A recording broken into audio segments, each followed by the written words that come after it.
मुझे खुद को ही खत्म कर लेना बेस्ट है मेरे लिए, क्योंकि जो मैं पैसे कमा रहा हूँ उसी से मैं अपने दुश्मन को बलवान बना रहा हूँ। वही पैसे मुझे ही बर्बाद करने के लिए यूज हो रहे हैं। माफ करना, जिस उम्र में मुझे अपने मम्मी पापा का सहारा बनना था, उस उम्र में उन्हें हमेशा के लिए दुख देके जा रहा हूँ ऐसा। तो सॉरी। और बाकी आप लोग जो देख रहे हैं सब आपका कल्याण हो। मेरे मरे हुए शरीर के आसपास मेरी पत्नी या उसका परिवार की तरफ से कोई नहीं आना चाहिए। मेरा अस्थि विसर्जन तब तक नहीं होना चाहिए जब तक मेरे हरासर्स। अतुल सुभाष के खुदकुशी से उठा दहेज कानून के दुरुपयोग का मुद्दा। हर साल आते हैं इतने फर्जी केसेस। बेंगलुरु में आईटी पेशावर अतुल सुभाष का आत्महत्या मामला देश भर में चर्चा में है। सुभाष के मामले ने दहेज कानून के दुरुपयोग पर बहस शुरू कर दी है। दरअसल अतुल सुभाष की 2020 में शादी हुई और 2021 में उनका एक बेटा हो गया और उनकी पत्नी से लगातार उनसे पैसों की डिमांड की जा रही थी।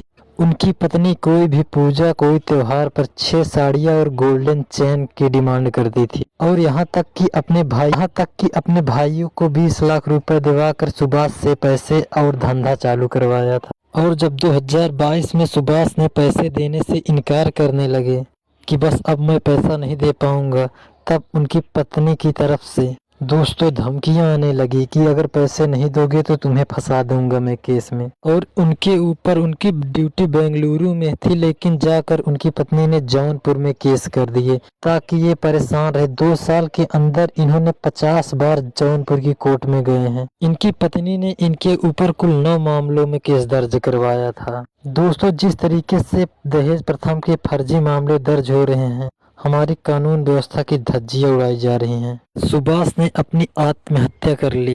उनकी पत्नी की तरफ से लगाए गए 21 में जब झगड़ा हुआ तो उनकी पत्नी ने अपने बेटे को लेकर चली गई और उनसे डिमांड की कि 40,000 रुपए महीना बेटे की परवरिश के लिए आपको देना होगा और 1 करोड़ रुपए सालाना मुझे देना होगा। जब सुभाष ने इस बात को मान लिया तब उन्होंने अपनी डिमांड बढ़ाकर 3 करोड़ रुपए सालाना कर दी। इससे परेशान होकर सुभाष ने अपनी आखिरकार जान दे दी। कोर्ट में उन्होंने अपनी 24 पन्नों की चार्जशीट और 1 घंटा का वीडियो भी डाला है। उन्होंने अपनी चार्जशीट में लिखा है कि जज ने भी उनसे 5 लाख रुपए की डिमांड की थी। जब उन्होंने पैसा नहीं दिया तो उनके विपक्ष में फैसला सुना दिया गया। और उन्होंने अपनी चार्जशीट में ये भी लिखा है कि जब तक मुझे न्याय नहीं मिल जाए तब तक मेरी अस्थियों को कोई हाथ मत लगाना।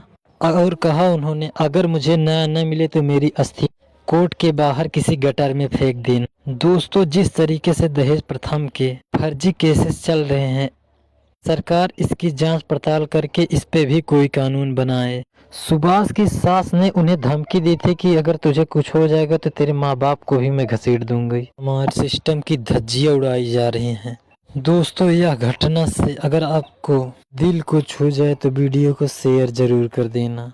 और हमारे कानून व्यवस्था की धज्जियां इस तरीके से उड़ाई जा रही हैं कि जज ने भी उनके फैसले को हटा टाल दिया और 5 लाख रुपए की डिमांड की थी कि 5 लाख रुपए मुझे दो, तब आपके पक्ष में फैसला सुनाया जाएगा। झूठे केसेस इस तरीके से हमारे देश में फैल रहे हैं, पुरुष बेचारे परेशान होकर अपनी आत्महत्या जान देने पर मजबूर हो जा रहे हैं।